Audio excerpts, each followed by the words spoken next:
Hello, everyone, and welcome to English Pod. My name is Marco. My name is Catherine, and today we're talking all about animals. That's right. This is a very interesting topic, very important because, well, a lot of people like to have pets. That's right. We're not going to the zoo. We're not talking about animals out in the forest or in nature. We're talking about pets that you keep at home. So let's start right away with today's dialogue, and we'll be back in a moment to talk about what's going on.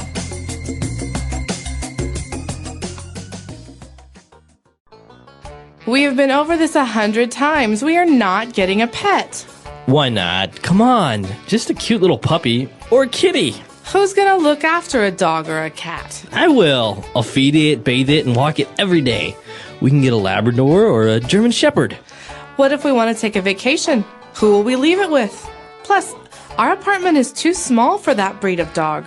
Okay. How about we get a cat? Or a ferret? We're planning on having children soon. I don't think those animals are a good idea with a baby in the house. Fine. Let's get a bird then. We can keep it in its cage and teach it to talk. A parrot would be awesome. I'll tell you what. I can get you some hamsters, and we'll take it from there. Yay!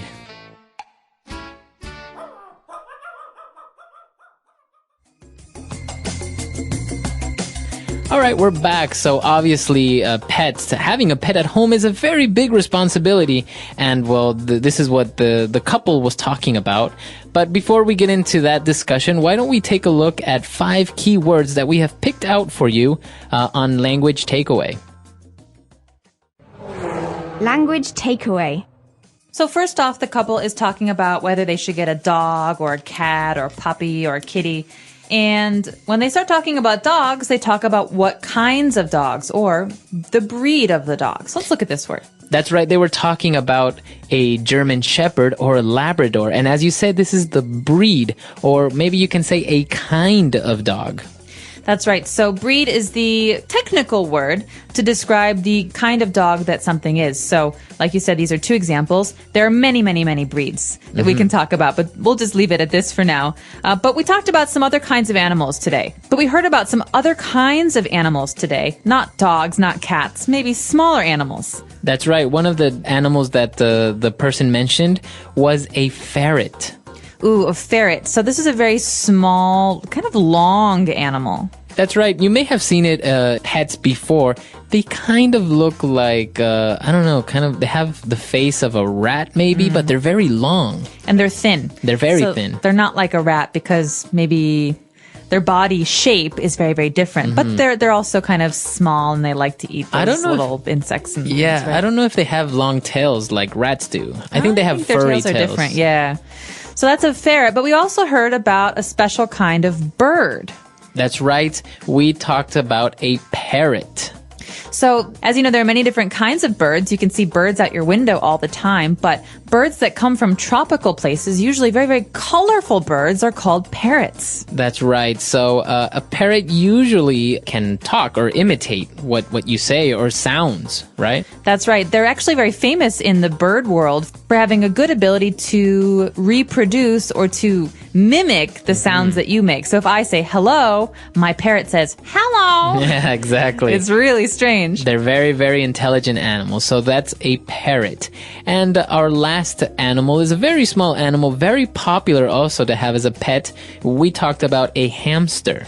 A hamster. So this is a little bit like a mouse. They're furry, they're small, they're round, and they live in glass cages or fish tanks usually. Yeah, they're very small. They don't really do much. They're just little furry creatures, and they, I don't know, they just eat all day. Sometimes they get them those little wheels that they can get inside and run around all day. That's right. Or when I was a child and we had a hamster, we had a special plastic ball, and you put the hamster in the ball, and he would go around the house. Yeah, exactly. It's very fun. All right, so we took a look at the pets that you can buy, domestic animals, but taking a look at something very specific, when they were describing the responsibilities of having maybe a dog or a cat, they said they have to feed it, bathe it, walk it. So obviously we know that feed it is to give it food, but what about bathe it? Okay, so you might know the word bath. Okay. That's a thing. It's a noun. Bathe is a verb, to bathe. And so I can bathe myself. That means I take a shower, I clean my body, or I can bathe something else, like an animal. So bathing a dog means basically washing a dog. Right. So it sounds very fancy or formal if you say, I'm going to go take a shower, or you say, I'm going to go bathe. Yeah.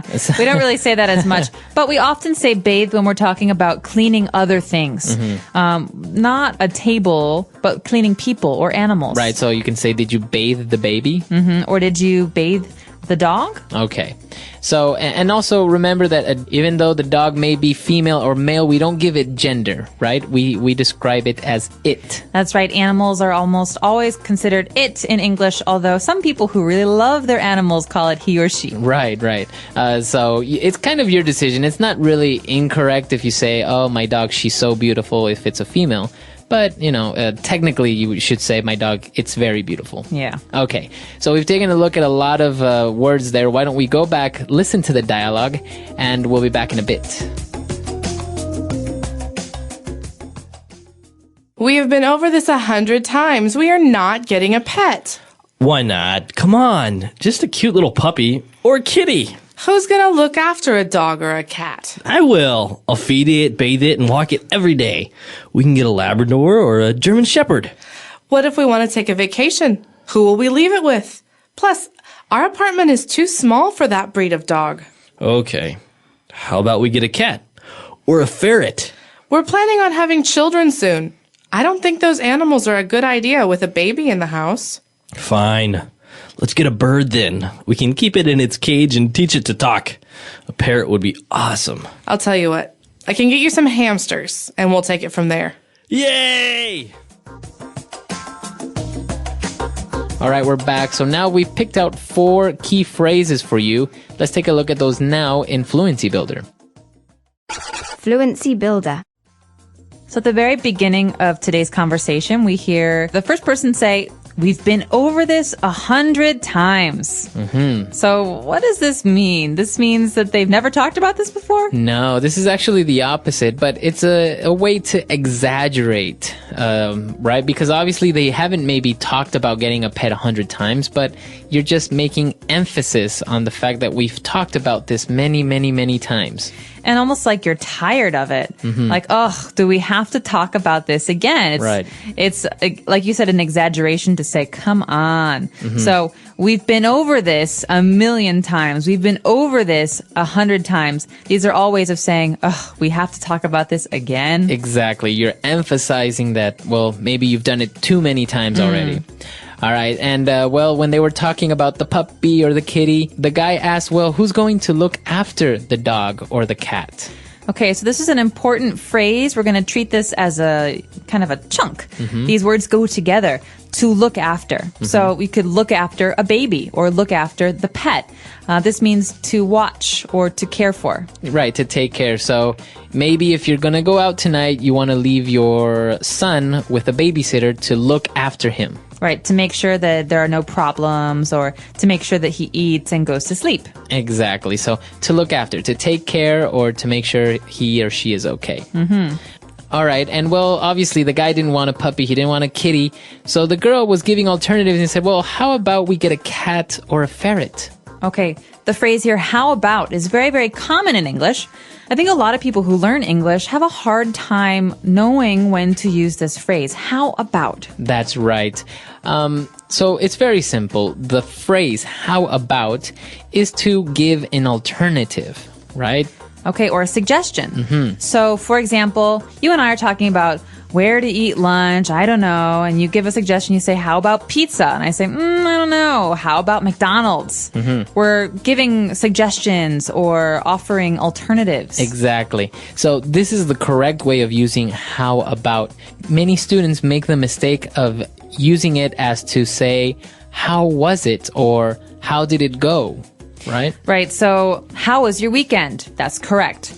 How about your weekend? That's incorrect. No, do not say that. You want to say, how about this? How about that? How about a Coke? How about some food? These are suggestions, but a real question, you have to say how was or how is. Right. So never, never, never say, how about your weekend? That is incorrect. And it's actually very common to hear this from students. So remember, it's not correct. How about your weekend? No, incorrect. So at the very end of the dialogue, we're talking about hamsters. I can get you some hamsters and we'll take it from there. That's right. The phrase, take it from there. It's kind of a way of saying, look, let's start with something small or let's start with something simple and we will see how it goes. So basically, the woman is saying, I don't want to commit, I don't want to agree to get a big animal like a dog or a cat because I'm not sure how it will be. I'm not sure if it will be too much responsibility. So she's saying, okay, we'll get something small and then we'll wait and we'll see what happens. We'll take it from there.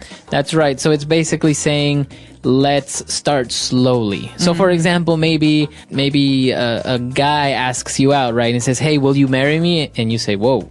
Let's go on a date first and we'll take it from there. Exactly. We'll right. see what happens. So let's start slowly. Let's take things step by step.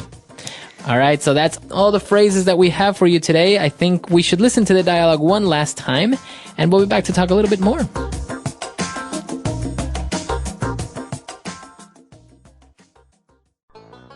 We have been over this 100 times. We are not getting a pet.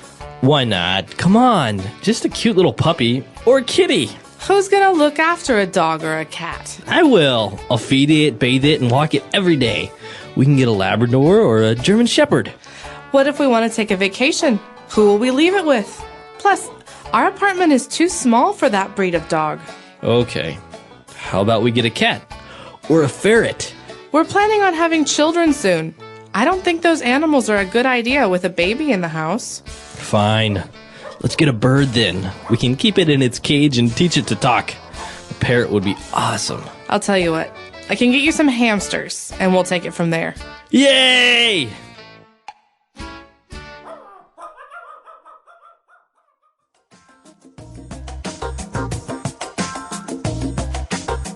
All right, Catherine, so what about pets? Are you a big pet lover? Do you like ferrets, hamsters, all this good stuff? I don't like small pets. I love big pets. So as a kid, we had both. My brother really loved small animals like hamsters and ferrets and things like that. I just think they're a little bit stinky. They kind of smell funny. So ever since, I've always really liked big animals like dogs. So you are a dog person. I am a dog person. This is something interesting that we describe in English. People say, I am a dog person, I am a cat person. It's almost like it says something about your personality. Exactly. So if you're a dog person, it means that you prefer dogs or you like dogs. If you're a cat person, you prefer cats. And a lot of people really like dogs, but don't really like cats. Or they love cats and they can't stand dogs. Right. I think it even gets to the point where I've heard that maybe on dates, people will ask, so are you a dog person or a cat person? I know that's how I pick dates. Really? What about you? Are you a dog person or a cat person? I'm definitely a dog person. I think, Good answer. yeah. I think cats are, they're nice and they're cuddly and I think they're very good indoor pets and a little bit more fun than maybe a hamster. But I think dogs have more life and are more energetic. I think cats are very lazy. And I think sometimes cats like to play mind games. Like they're so smart that they can control you. That makes me uncomfortable. All right. So, there are a lot of other pets out there. Some people have tarantulas. Some people have iguanas. Other people have fish. Or horses. Horses, if you have enough space, right? So we want to know, what kind of pets do you have or did you have as a kid? That's right. Let us know. Our website is englishpod.com. We hope to see you there. All right. Bye. Bye.